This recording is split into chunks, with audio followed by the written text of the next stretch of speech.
Welcome to the Dwayne Kerrigan Podcast, and I'm your host, Dwayne Kerrigan. With 35 years in business and close to 30 ventures across 12 industries, I've seen a lot.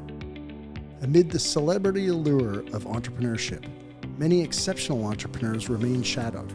Here, I team up with these hidden talents to unveil their challenges and successes. Dive in with me to unearth entrepreneurial gems, learn from our experiences, and get educated.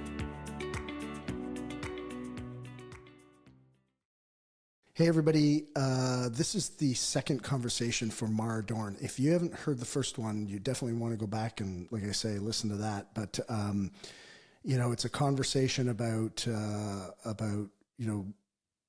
really killing it in business, eclipsing $1 billion in sales before the age of 40 in our industry, but growing a team of 1,500 people.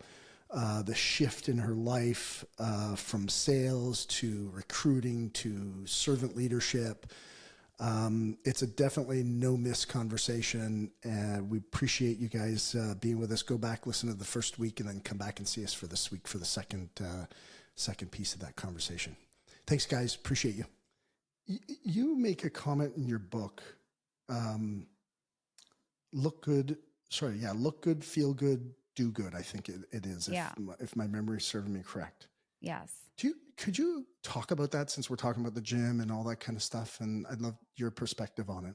Yeah, it might sound super vain, but whatever, it is what it is. I think that, and I don't think, as studies have shown this, it's not even just what I think, it's what it's been proven. But, the way that, first of all, it starts with the inside, right? That's really where it starts, is you have to be good with who you are on the inside first. And I think that happens for everybody at different points, and it takes a lot. I think everybody has insecurities, and I'm still always, I'm not perfect, and there's always insecurities, but it does start with really believing in yourself inside. So that's the first part of it.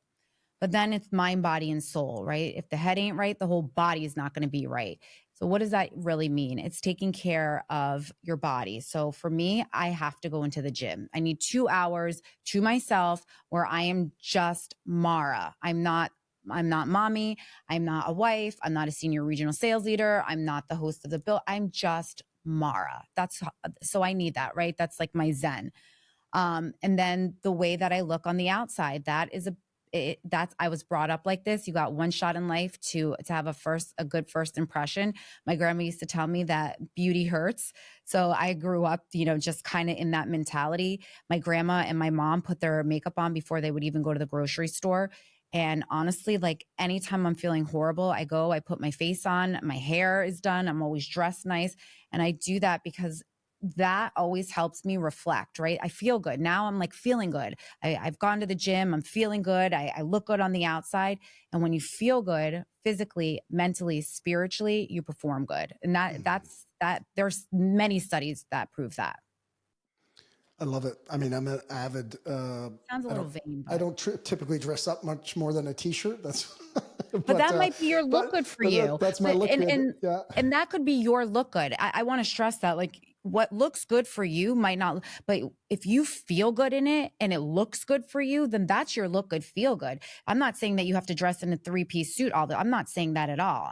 All I'm saying is when you're well put together and you feel good on the inside and you look good when you feel good on the inside, you look good on the outside, you perform better. Yeah. That's all I'm saying.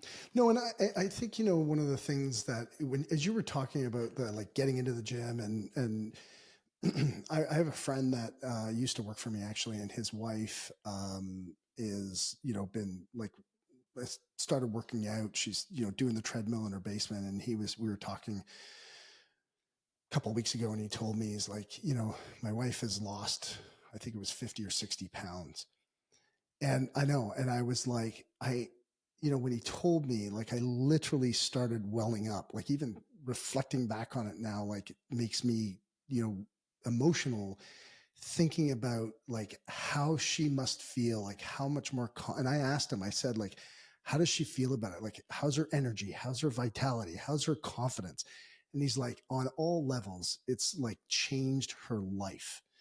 And it's, if there's anybody out here who's listening to this and is at that point in their life, it's like, progress equals happiness. And whether that's at work or whether it's in your physical or your intimate relationships, like if you are making progress, it will bring happiness to you. Now that's different, I think, than joy, but it will bring happiness. Like movement is emotion. And so, I love the message. I'm in the gym every single day. If I maybe miss a day a week, and if I don't work out, maybe necessarily, well, usually 5 or 6 times a week. But if I just go into the gym and train abs or stretch or do a Yep. little bit of cardio or Just whatever it is, something. something. Yeah. Yeah. Yeah. I think that's what we're all striving. I mean, everybody's trying to get 1% better, right? Isn't that what we're trying to do? I think, when you're trying to be the best version of yourself, it really starts with I think you have to have physical activity. It gets your endorphins going. It gets you in the right state of mind. For me, I do it early in the morning. So I get up at 5, I'm in the gym 5:30, 6 o'clock. That's my best. That's my most productive time. But it's just getting that flow going. Tony Robbins he even showed it out. And, I was a little like hesitant to because I'd never seen Tony Robbins in person. And here he is like showing, he had everybody there get up and show like energy really produces synergy. And he's showing like people are just more productive when they're standing up, they're going, they're moving, and it gets you going for anybody that's in sales or anybody in any organization. It's a big piece of it. If you want to see it live and in action, you go to a Tony event, and the way he does his events and the way It's crazy. like, you're up, you're down, I never even saw anything like this. It was it was insane. And I was a little hesitant. I'm like, I don't know. Maybe he's a little hokey, but he did an incredible job. And he just really showed that it's about energy. And when people are more productive and they're energetic and they're getting their endorphins going and they're moving and grooving, you tend to do better overall. Yeah, it's all in the physiology, and that leads to your level of confidence. So I'm curious, before we leave confidence and insecurity, I have to ask you, like, I mean, and I know, like, part of your story, your father died when I think you were 6 years old or 8, 6, right? 6. And I'm sorry for that. Like, as a woman in business and even in sales, what would you say? I don't want to leave this, conversation without addressing, and I don't want to make this about women, but I'm interested in your perspective on the differences between what women might go through from an insecurity perspective than what men would go through, because, it's getting much better, thank goodness. Because I think the feminine energy is absolutely the stronger of the two energies, masculine and feminine. But we have many masculine leaders coaching, feminine energy, and sometimes that coaching is not in sync. And I'm just curious what your take is, from a female perspective, and things that maybe women listening go, oh, yeah, okay, I didn't see it that way. And men probably have no freaking clue because we're out in Neverland. Yeah, I would say like one of the biggest for me, first of all, I never realized that I was in a male dominated industry. I was just working with people. So, and honestly, like I know a lot of women do this and some women might not agree with me. It's like the woe is me. I'm the only woman in here. But honestly, like, my mom told me really on that the power of the P is a big thing. And I didn't really understand what that meant until much later on. But really what it means for me is that being a woman is a superpower. It really is the superpower, especially in sales, because men like to talk to women and women like to talk to women. So if you can turn that around from being, oh, I'm not, I like it. I think the woman thing is like, it's my shtick. But the reality is that being a woman in the male dominated industry, I think has only helped me.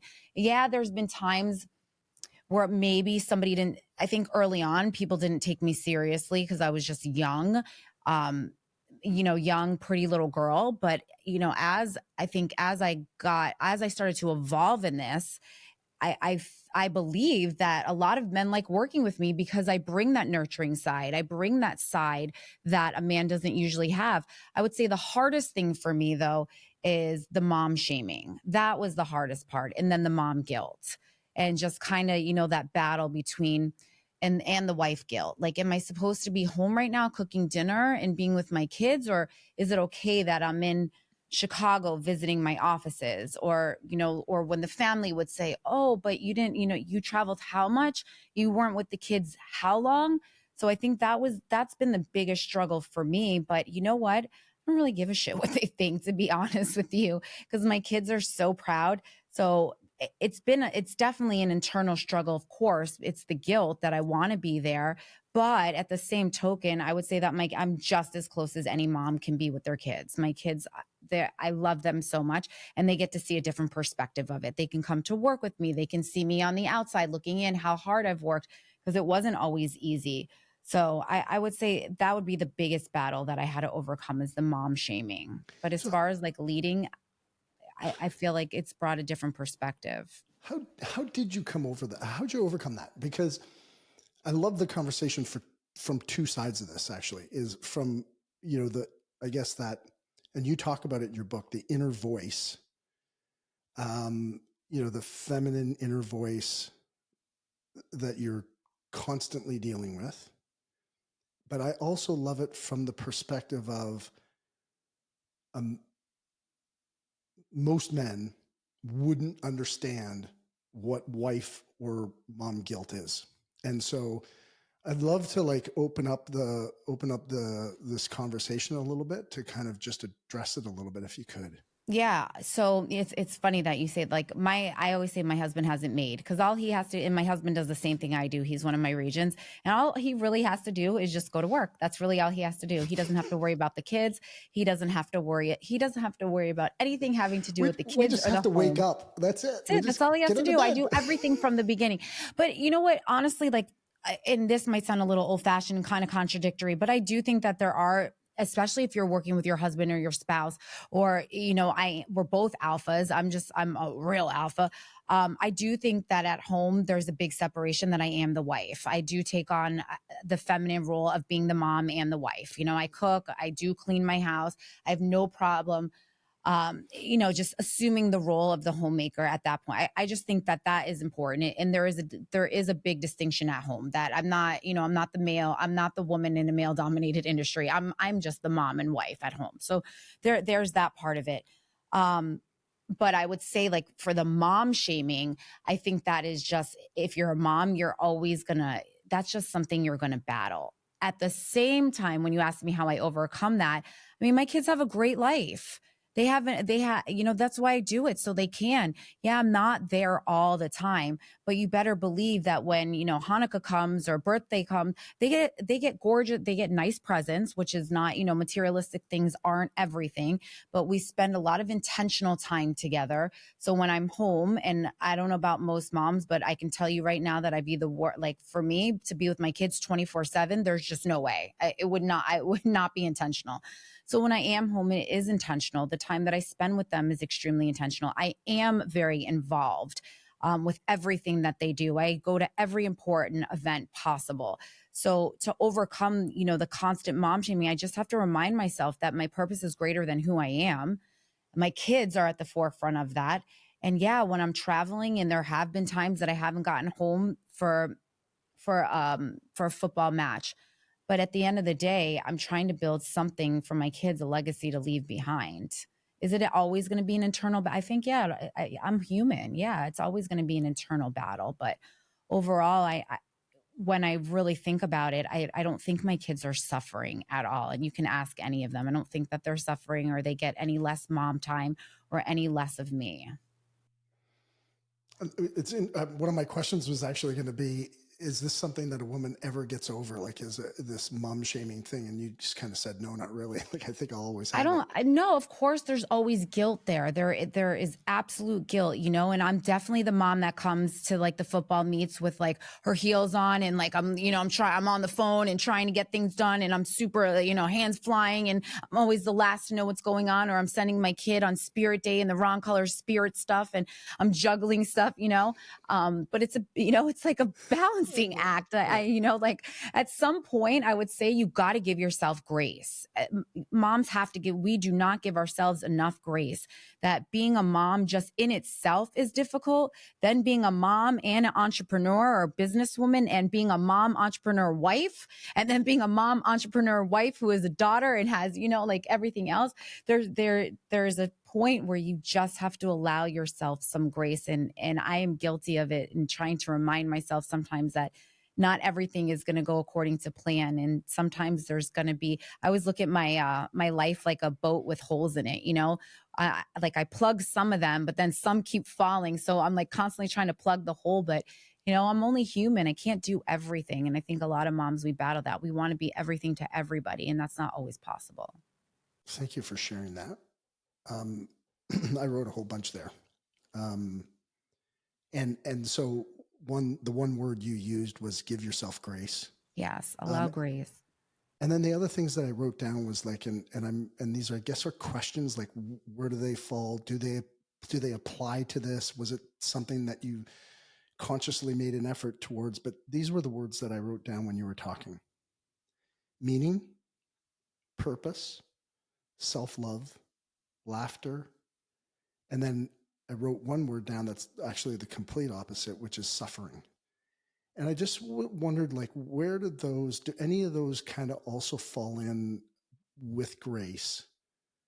And I'll repeat them, but like, is there a meaning that you created? Or maybe I'll kind of flip it, but in this, like this, mom guilt thing, was there a meaning you had to start to reattach in order to look? I get it. You're always going to feel it. It's like we always feel certain things, but we're at some level, some people are able to reduce the time and distance, or the severity, or the frequency that we might kind of attach to it. And I'm curious, like, how you did that. Like, was there a meaning or a purpose that you attached to? Like, it sounded like, hey, like, I'm providing for my family and I want them to see me as an example. And to me, that's when I wrote down the word purpose. Yeah. Right? I think there's a time and place for everything. As you're building your career, I do think sacrifice is necessary, especially if you want a thriving career. You got to sacrifice. And I sacrificed a lot of times, my kids being the last ones to be picked up in daycare, or staying with family friends. There was a point that I was a single mom completely by myself. There was a lot of sacrifice, but then I also think that sometimes family takes precedence, and you have to know when. You got to know when. Even for me this year, the first 6 months, my family had to take precedence. My kids did. And I wanted to be there. I limited the traveling. I limited the amount of times I was away from the house. And then I put certain rules in place. The rules are that I will not travel on Mondays, no matter what. I don't travel on Mondays. And my goal is to be home by the weekends. Those are certain boundaries that are just some things that I won't veer from. Unless I'm with a kid, like I'm going to New York. So I'm going with a kid this weekend to New York, my daughter who's going to school. But for the most part, those are the boundaries that had to be put in place. And then it's determining what is the most important, what I need to be there for versus which is okay to skip. And before, it was more like, all right, I'm going to go. Don't worry, whatever amount of time it is that I need to be in a specific office, I'll go.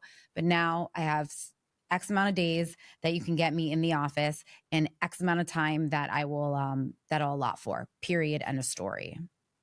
And what was there a leverage point that created that, or was this an evolution over time that, you made some distinctions that, what led, and what were maybe the factors that kind of helped you grow through that? Putting my foot down, I am a people pleaser. I'm a big people pleaser. And then having this notion that I had to be there all the time in the offices. And while I do think it's a people-oriented business, and I do believe that I need to be in office, I didn't need to go as frequently as I was going. I was going every single month to all my offices. I mean, that's a lot of offices to go to. And at some point, I'm like, I can't be everything to everybody. I can't do it. There's no way. And at the end of the day, what's left are your kids. So my daughter's and here it is, my daughter's in her last year. It's her senior year. I'll be damned if I'm going to miss her entire senior year Not that it's not important to be in my offices. That's not what it is.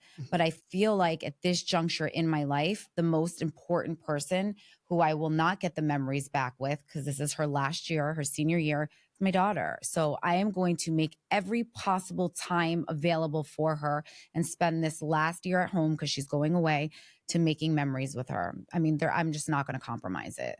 I love that. I mean, I think it's beautiful because I can tell you, once they grow up and go away, It's a it's a, blink t- of an eye. It it's a, is, t- and I it literally just changes. had her. Yeah, and it changes too. Like when they go away to school, like there's a change in the relationship. Yeah. It never is, which is natural. Yeah, I'm But trying to soak in every moment I can. Not to say that I won't go to the offices. That's not what it is. I'll just limit the time, or she's coming with me.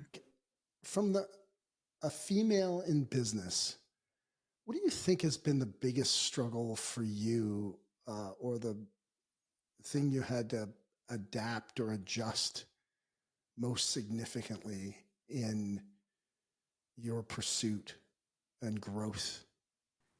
That's a good question. I would say at first it was getting the buy-in, and then the other part was trying to fit in. So there was a lot of things that I compromised about my own beliefs in order to fit in. So whether it was, and this is, I mean, I'll be as raw and candid as I can, whether it was, drinking, that was a big thing because typically around sales, you drink, right? So you're drinking all the time. Strip clubs, that was another thing. I'm not really into it, but I would go to, to get the buy-in, to be like one of the bros and the whole challenge until it just wasn't who I really am. Like I don't get me wrong. I like to have fun. I like to drink. I just don't want to drink every single day. I'm unproductive.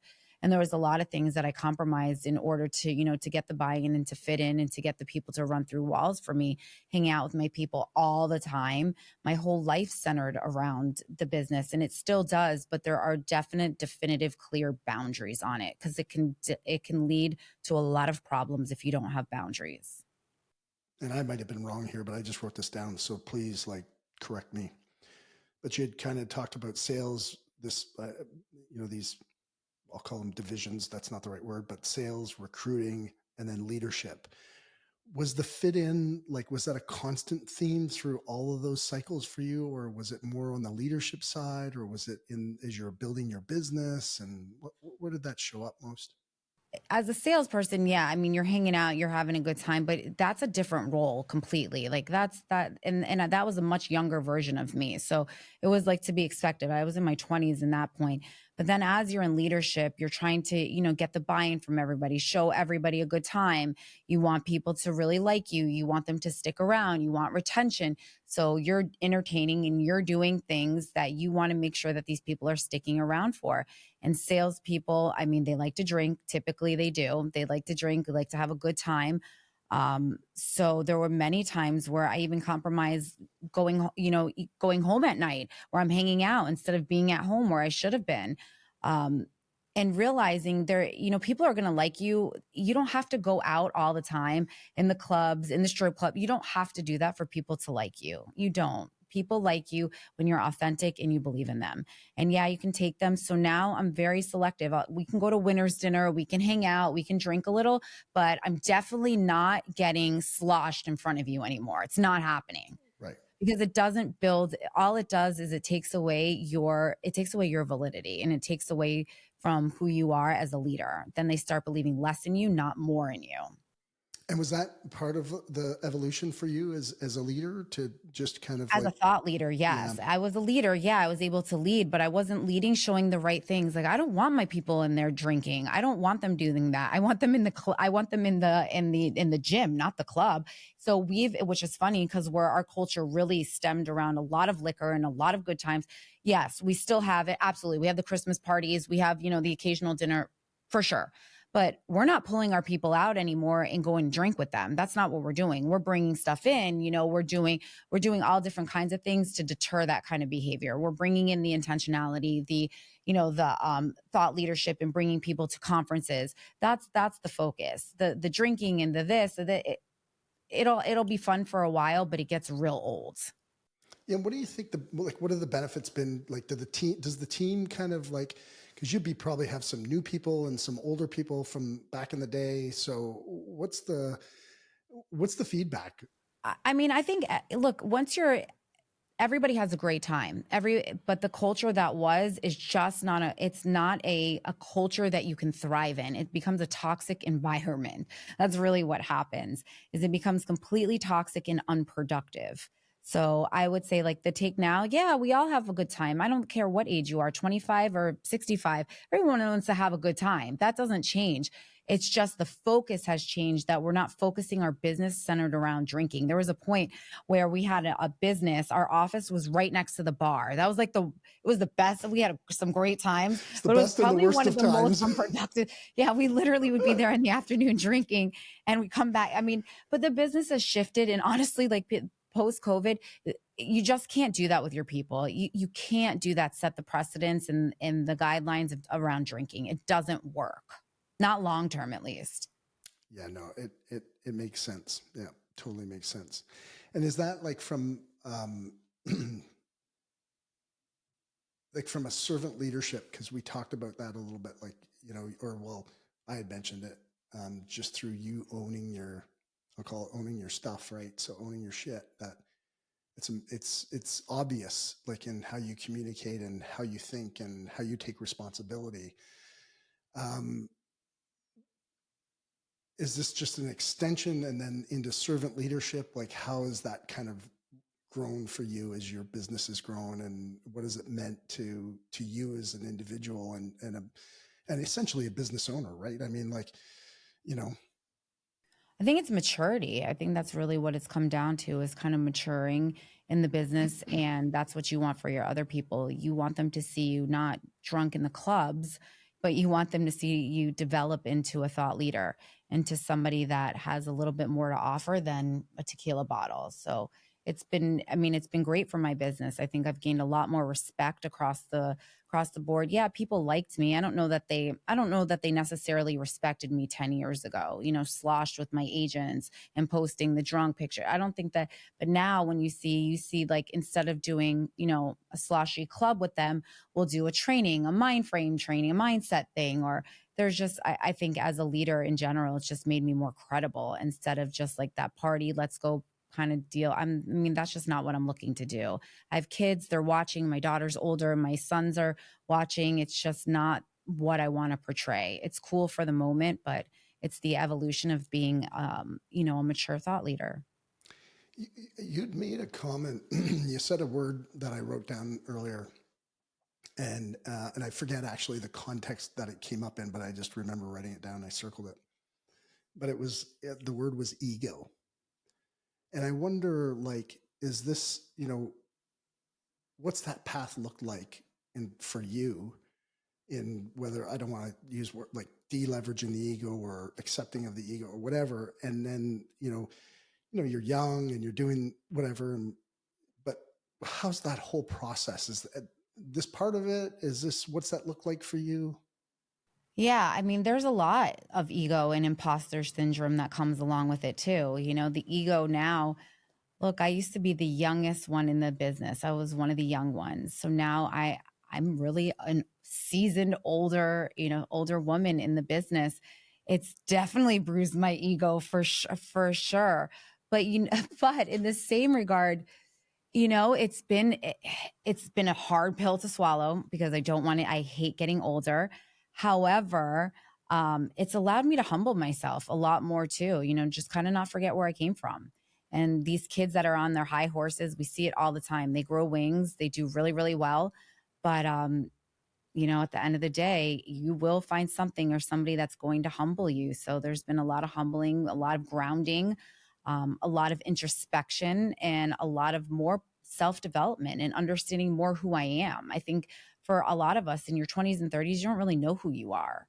Mm-hmm. Um, Now I'm in my 40s. Oh, I can't even believe I admitted that out loud, but I'm in my 40s and I'm pretty sure I know who I am. And instead of having an ego, I would say I'm just really sure of who I am and where I'm going and what I'm doing. Well, first of all, you look fantastic for being in your 40s, Thank and you. My best 40 friend. is actually not old, because I'm, midway through my 50s. So you're still very young. But I mean, it's one thing you can't beat is father time. I mean, you can delay it and you can I'm through health and trying. nutrition and all that kind of stuff. But I'm curious, what do you feel like that's gonna? And maybe this is way out there from a question. I don't want to push the boundaries or anything. But what do you think it looks like for you, like in the acceptance of going forward when you get to your 50s or maybe even to your 60s, and it's like, how does Mara continue, like, if there's one thing that I would take away from this conversation personally, and to me it just seems like there's this been constant evolution of Mara, and I'm curious how you look into the future of what that evolution is going to look like and what the meaning will be that you kind of put down to it, and how's that gonna evolve and change for you? I think now I think I'm in that next evolution spot. I spent so many years trying to perfect the career and be everything to everybody. I think now for me and what it's going to look like is doing what makes me happy. And, I've taken on this new role as this podcast host, and I absolutely love it because I love people and I've met the most interesting people. But I think the next part is continuing to develop, continuing to be a student, a forever student, but really on a bigger spectrum. I do want to positively impact every single person I meet. I want to get in more rooms in front of people, especially women. You talked about the evolution of women a little bit, but the reality is that we haven't evolved, as we just haven't as a society even accepting women. It wasn't until the late 70s that a woman could even buy a house. Let alone, women running businesses. And unfortunately, there's not tons of women CEOs that are moms. And I want to be that voice that you can do and be it all. You can. And I'd like to spend the next part of my life or the next chapter in my life really expressing the importance of bringing to light these powerful women that can look good, feel good, go to the gym, be sexy, be entrepreneurs. And you can do that without the stigma. And I think society labels a lot of women as whatever, there's just a lot of stigmas and a lot of labels. But I think the next part of that is just kind of overcoming that and being that unconventional, authentic, whatever comes in my head comes rolling out of my mouth type of person. And I want other people to find their authenticity. And that's what I think it looks like, because I think that's what I'm doing. I don't think that is what I'm doing. I am okay with who I am. Am I perfect? Absolutely not. But I'd like to spend the next part of my journey really trying to better understand who I am and just be that voice for other women. We have a lot of female leaders in our businesses that we own. And one of the things that I really, when I started the podcast, I was like really intent on having, like, I didn't set a number in stone, but it was like every third interview, I would love to highlight a woman in business. And I would say we've been pretty close. Like we're probably really close. Like I would say probably 25% of my interviews have been women. And so I'm curious on a couple of things. Like you use the word, like, I want to be an evolving, you didn't say evolving student, but you're student, like that identity of being a student and always learning. But as the teacher, which you also kind of alluded to, is like coaching women in business and being able to really accentuate that energy. What would you? I'd love to spend some time, because I can think of women. That's how I kind of started this thought process. Sorry, but we have so many women in our organization. I'd love to hear, like, what would you say to them in terms of, like, battling insecurities, focusing on health, focusing on your career, also maintaining your feminine. It's like, it was really interesting earlier that you had talked about, you have a real alpha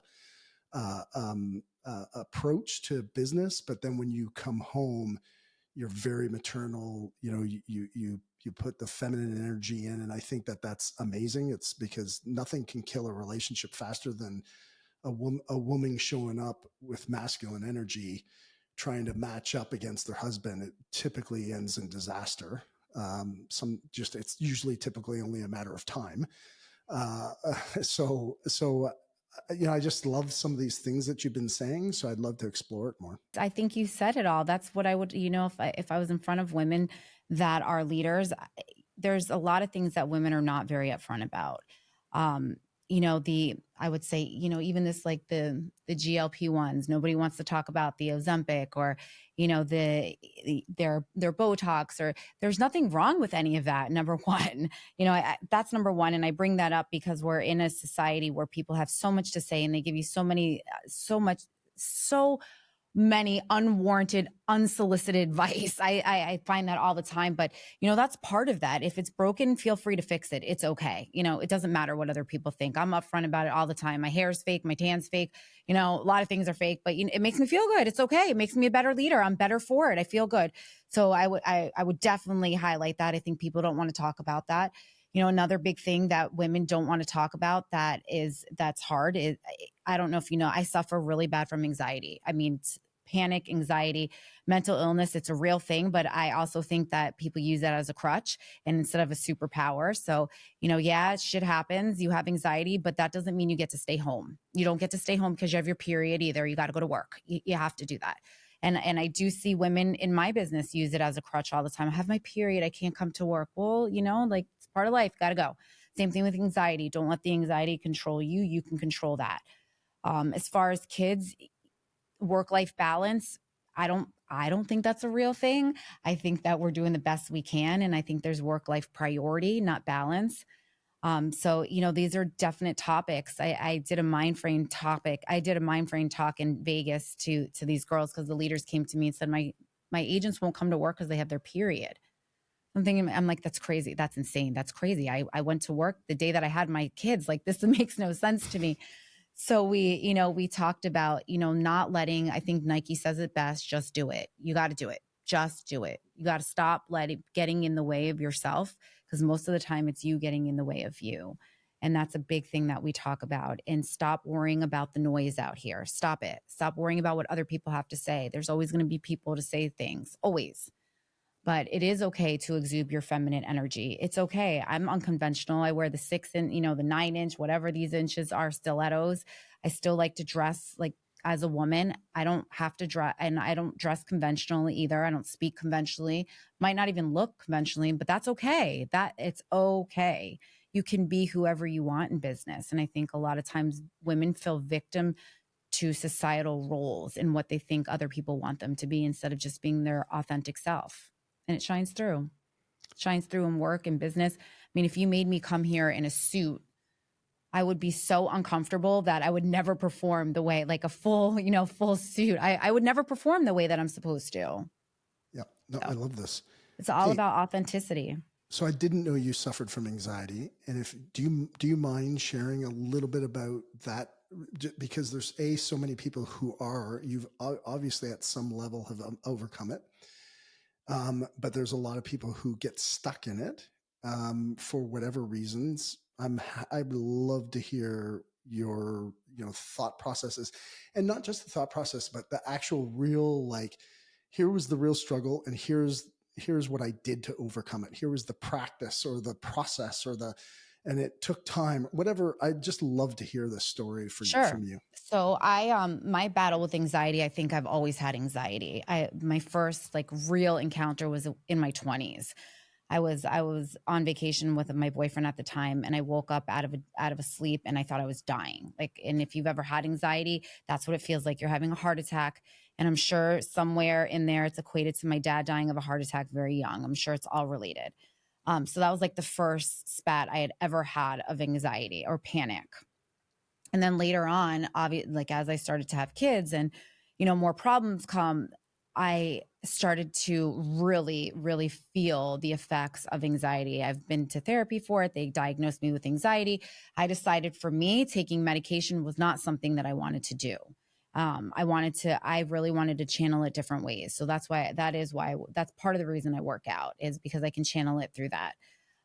So I spent a lot of time. Does it help? I mean, yeah, but I also think the older you get, the more you worry. When you're younger, you have less worries and you don't think in depth as you do. So yes, I would say my biggest fear right now, or it has been always, is flying. And I fly all the time. So I'm on a plane every 8 to 10 days, sometimes less than that. And it goes the same way every single time. but I'll be damned if I'll let the anxiety control me. It's not, I already know what to expect. I know what's going to happen, but the anxiety, and they say, people that have anxiety, they have like heightened sentences, and they are very smart and artistic, whatever. There's all these great things, but the anxiety, I just won't let it control me. And there are many, listen, and if you've had it, you already know, like, you want it to stop and you get stuck. There's been many times where I'm just sitting there and I'm like, this has to go away. This has to go away. I can't do it. I can't do it. But it's just pushing myself. I have to, what's the alternative? What is the alternative to it? Well, I mean, there's a lot of people who live in fear of it, and it debilitates their ability it's to completely function. Debilitating. Yeah. So, if you don't mind me, if you don't mind sharing, like, can you share the plane? Like, what's the process for getting on a plane for you? And because I want to make it tangible for the listener, because there's I know right now there's a woman or a man listening to this and going, okay, like, I need to hear this. And so this is why we do the podcast. It's like, if we could change one person's life through this conversation, we're going to change a lot because it's been amazing. But I just love the authenticity here. So full transparency is I don't take daily medication. I do not take it, but I have Klonopin at hand, which serves, number one, as like, it's like placebo for me sometimes, but I know that it's there. So when I know that I'm getting on a plane, I can't drink on the plane. So I don't drink, I don't smoke, I just can't do it because I'm usually going to an office. So I can't, none of that happens.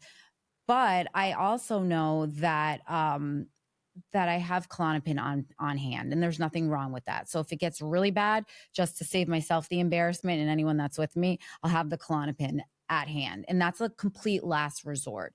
But I have like a ritual that I do. So usually I get on the plane. It's gotten easier, obviously, because I do it so much, but I get on the plane. I say a prayer every single time, no matter what. Before the plane takes off, I say a prayer.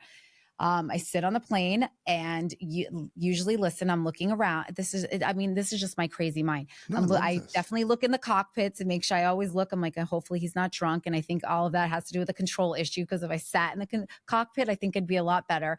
But, I look where the bathroom is just in case I have to like bolt for the bathroom. So that's kind of what happens. And then the lucky thing for me is that I can sleep on a plane. So that's always that. Thank God I can sleep on a plane. So I try to book the flights early morning or late night. So this way I know that I can sleep on the way to the office or wherever I'm going, or late night I can sleep. So that makes it a little easier because I can sleep on the plane. The real anxiety comes when the turbulence happens. That it never fails. That's when I'm losing it. I'm definitely internally going crazy.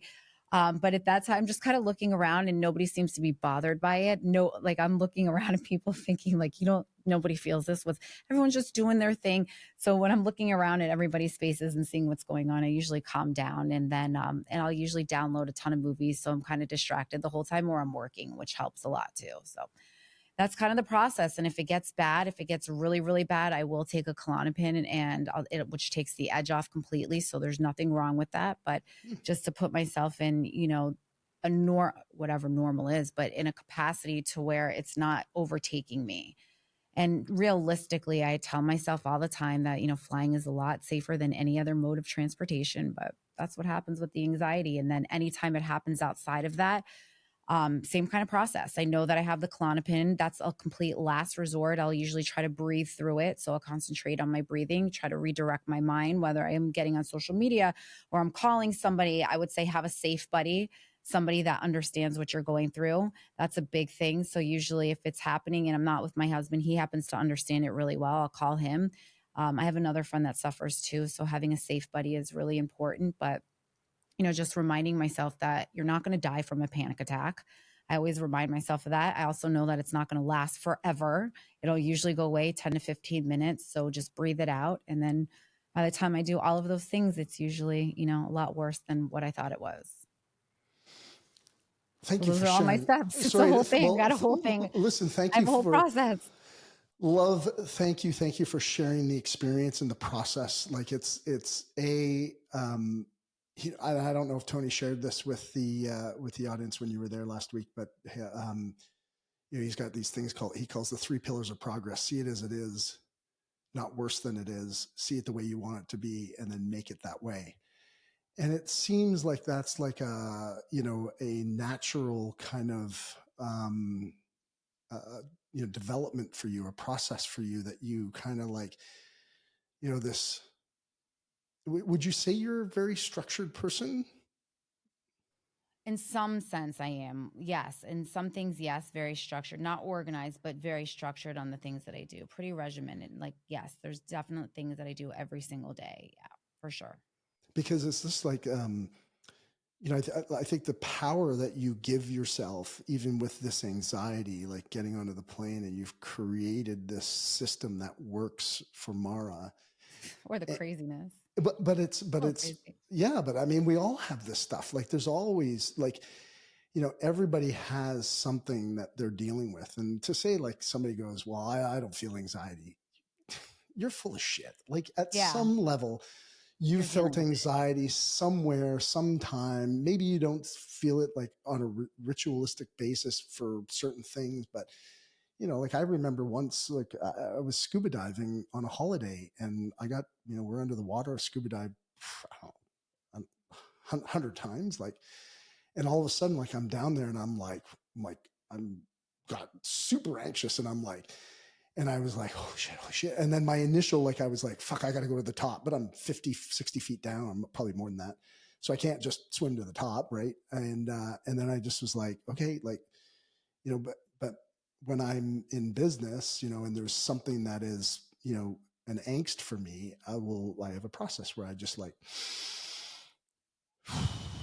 and I, do that breath, and it's like, okay, so what do you do when you're 100 feet under the water? It's just like, I just take a deep breath in, you know, obviously I have scuba gear on, and then breathe out. And then it's like, do a couple of those and just settle. And like, everybody's got a process. I think a lot of times people use the anxiety or the mental illness as a crutch, but it's not. It's a superpower. It really is a superpower, and it kind of tests us. For me, there's nothing I can do about it. This is who I am. It's absolutely who I am. I suffer from anxiety, but I also think that it also helps me in a lot of ways. A lot of ways in business and understanding, and just being hypersensitive to the people that are around me. And look, I don't have a choice. I have to get on that plane. That's my business. So there's really no way around it. I know that it's going to happen. I'm aware of it. Am I fearful of it? Absolutely. But I also know how to deal with it. And that's it. That's kind of, I was saying that, for me, I think it goes back to the way that I was raised. My dad died very young when I was very young. And my mom just kind of had the attitude that you can't use that as a crutch. I'm really sorry your dad died, and we got to move forward from it. It's very sad, but and she never let me use it as a crutch my entire life. So if I did bad in school or I got in trouble, it was never ever related to that. And that's just kind of the way that I feel about anxiety. Like, it's not a crutch, it's a part of who I am, and just got to deal with it no matter what happens. The show Yeah, must go on. it makes me think of like, especially your point about what your mom said. Like, kudos to her for being that rock for you. I mean, I can't imagine how difficult that would have been. But in life, we are going to experience pain. But what we don't have to experience, like pain is inevitable. There is going to be pain along the road. But what you don't have to experience is suffering. You don't have to suffer. You absolutely do not have to suffer. And you also don't let it have to take over and make it who you are. It's only a part of the story, right? Doesn't Alex Ramosi say it's only part of the story? It's all part of the story. It is. It's part of the story. It's just, I'm not Mara, the anxiety ridden person. I'm Mara, who happens to have anxiety, but it's definitely worked out well for me in business. So use it as that superpower to move you forward and propel you to a different direction, and use that energy and that angst to make you the best version of yourself. Like, show must go on. You got to do it. Got to go. Yeah. Just do it. Do you? One of the things I was thinking about is like, you talked about grace earlier, and I'm just curious. Like, has this evolved? Like when and I'm maybe making an assumption, but somewhere in your life you just kind of started to give yourself some grace. You talked about Yeah, that I would and being. definitely, as I've gotten older, I would say that I've allowed myself a little bit more grace. Yes, absolutely. If I can't, I'm such a people pleaser, but sometimes I just can't do it. My social battery also drains. I am social. I love being social. I'm outgoing. I'm an extrovert, but sometimes I just can't do it anymore. So I allow myself grace, and that's okay. It's okay. And does that grace and self-love impact like the story you might put on having anxiety, because it just lessens it? It's like, hey, like you said, like I'm not what'd you say, Mara? I'm not Mara who has anxiety or It's is just a part of me. just Yeah. a part of you. I would say yeah, of course. And this comes with time. You're absolutely right. The grace comes with time, even being able to speak about it. There were times, there was definitely a time in my life where there was two things I didn't talk about. It was having anxiety and my dad dying. I just never spoke about it. It wasn't until very recently, probably the last 2, 3 years, that I was even open about it. Some people knew my dad died. It was just not something that I ever spoken about. So I think that does come, the book definitely helped me open up about who I am, my inner self. And that's another part of who I am, is I did lose my dad when I was very young, and that is part of my story. So I allowed myself grace. Yeah, talking about it. I do want to make one point.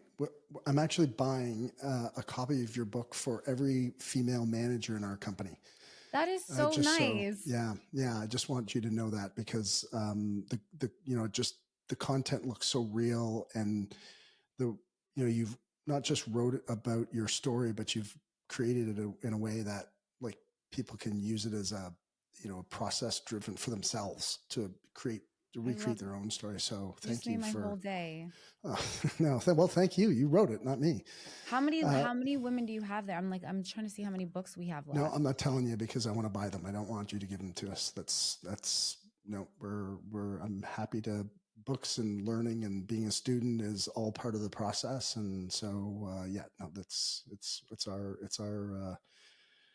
it's our gift to be able to I buy them hope from you. that I hope that it's helpful. That's really the only reason. I never wrote the book to, for any other reason, just to be a voice and say things that people don't generally say. That is who I am. I'm always saying probably inappropriate things, but I'm usually saying the things that nobody else wants to say, and I'm not ashamed of it at all. It took me a long time to get here. Very long time, through many trials and tribulations and ups and downs. And I don't even think I'll ever fully be there. But, I would say that I'm at a point in my life that what you see is what you get. That's it. Well, and sometimes I don't even know if there's a point to getting there, I don't think there whatever is. there is. It's like, Yeah, to me, I it's don't the think there is. falling in love with the process of it. And I love, like, probably one of the greatest gifts that I've given myself is grace and self-love, because I didn't have it. And so I think for people, like, if they can, along that journey and along that process, they can find that. That's why I find that, I keep on circling back to it, because I think it is such a powerful gift to give yourself. You can't love somebody completely. You think you can, but until you realize, you have some level of either, I don't want to call self-loathing or lack of self-love or grace or whatever. But when you learn that, for me, it was a gift that opened up my heart in a different way and allowed me to love and care and have compassion and vulnerability at a level that I never experienced before. And I think it allows you to understand people better. I was my girlfriend. I have a girlfriend who, she struggles. I would say she's definitely highly intelligent. I mean, brilliant in every single way. And we were together one night, and she's like bawling, she's crying, and we were drinking. Your emotions are heightened. And I just remember her saying to me, I've done some things I'm not proud of. And I looked at her, I go, but what about all the things that you've done that have helped so many people? And I'm like, when are you going to allow yourself some grace in your life? Like, at what point? Yeah, we're all in glass houses, all of us. We're not, we're not, no one, we're not without flaws. And when I looked at her and I said that, she was like, I never even thought of that. And it's so true. Like, at some point, we've all done things that we're not proud of. We've all had ugly faces on. We've said things, done things that you probably can't take back, but we're human. So and this has been a very early evolution for me, that I'm finally like, okay, I'm not perfect. I'm not without flawed. And when I finally started to do that, I started to understand people and have a little bit more patience for people and understanding, when you finally realize that you got to give yourself a little bit of grace. Yeah, I found it lowered my level of expectation on Right? others. Yes, I Yeah. stopped expecting things from people. Or when people lose, because I see it all, they lose their shit all the time. I've seen people come unglued, unraveled. And then it just makes you, you're like, well, what happened before they came here? You start to think outside of that. Well, maybe they had a bad time at home, or maybe something happened before. You just don't know. So once you allow yourself to have grace, you give that grace to other people as well. So I never get upset. I don't put my expectations on anybody else anymore. It works out well. Yeah, it does. It does. It does. It gives, like, I often ask myself, are you telling yourself a story right now? And if it was a different story, what would it be? Yeah. How could it be a better story? And Yeah. yeah, I don't get mad. Mara, I mean, this has been an amazing conversation. Your You're amazing. experience, your I've never life story is Your like this. questions are incredible. Well, thank you. I appreciate that. I mean, it's not hard when you have, somebody who's lived this life and taken these lessons and are willing to be vulnerable enough to share the experience of their path. And so I honor you for that and for going through that process, because there's a lot of people, that aren't willing to go out there and say, the truth, their truth. Um, and when you speak your truth and, it resonates with some people, might not resonate with everybody, and it doesn't need to, but, and I don't actually, like, there was one thing that I circled about, a previous conversation, was being your authentic self. And I guess maybe, I'm not saying we need to end the podcast, but it would be one thing that I would ask, is if you were sharing to somebody the ability, if you could, like, transpose the ability to somebody to allow them to share their authentic self, what would you say, or what would you feel, or how would that look? I would say peel back that layer, peel it back and be who you want to be. Stop listening to everybody else, what everybody else wants you to be, and be that person that you want to be. Because once you're happy, everything else falls into place. Your authenticity shines, people are bought into you. You live life a lot lighter than trying to put on this imposter of somebody who you think you should be. Like, it's okay. You're not gonna, I said this from the beginning, you're not gonna be everybody's cup of tea. That's okay. But when you know who you are, you stop keeping up with the Joneses. You stop pretending. There's no more facades. Like, this is it. This is what you get. And some will, some won't. So what? It's okay. Thank you. I'm glad I asked that question. I was going to You ask skip by great it. questions. This has But been amazing. Nobody's ever asked me these questions. Like, you went really deep and asked a lot of great, and I love how you listen and pull out. I mean, typically anytime I've gone on a podcast, they like just ask me the typical questions. I mean, you amazing host, amazing. oh, well, thank you. Thank you for that. Look, honestly, I really do believe it's, it's just my honor to be here and talking to, our guests that come on and share. And for you, what you've shared to everybody, this is going to change somebody's life. And if I let an opportunity to go by to not ask the deeper question, because that's where the learning is for most people, and where they associate through the story of others. And when you have somebody in front of you that has such an amazing story, you just want to, for me, I just want to dig it out as deep as I can. And so, yeah, this has been an honor for me to spend the time with you. Thank you for your patience. I know it's been a long conversation. No, this is great. I'm having great. This is great. It's great. I love it. Yeah. Well, you're gonna change people's lives. You give them a ton of different perspective, and I think, like, you are absolutely, a guiding light for women in business. So how can people find you, by the way? Sorry, I often forget to ask that question. Yeah, where can they find me? They can find me at maradorne.com. All of my handles, I think, it's either mara.dorne on Instagram or Mara Dorne on Facebook. You can also find me on the BILF pod, Boss I'd Like to Follow. Awesome. I knew that was your podcast too. I forgot to mention the name of it. I'm so sorry about that. No, Yeah, you're good. The BILF podcast. I have a big mouth. I just did it myself. It's fine. Don't worry. I love it. No, it's great. Thank you so much. And this has been a wonderful Thank you time. for having me. And I truly hope that maybe our paths will cross and we can get together. Yes, I'll get your number. Send me your number and I'll text you right away so we can do it. When I'm down there, I'll call you. Okay. Appreciate your time. Thank you, dear. I look forward to spending more time with you, and Absolutely. what an amazing conversation. Yes. And send my love to your wife. I will. Thank you so much, dear. Thanks for listening. I appreciate you being with us. If you found value in the show and know a friend or a coworker who could benefit from the conversation, please share the link via text or on social media. Remember, each share creates a ripple effect of knowledge and inspiration. We'll see you next week. The views, information, or opinions expressed by guests during the Dwayne Kerrigan podcast are solely those of the individuals involved and do not necessarily represent those of Dwayne Kerrigan and his affiliates. Dwayne Kerrigan or the Dwayne Kerrigan podcast is not responsible for and does not verify the accuracy of any of the information contained in the podcast series. The primary purpose of this podcast is to educate and inform. Listeners are advised to consult with a qualified professional or specialist before making any decisions based on the content of this podcast.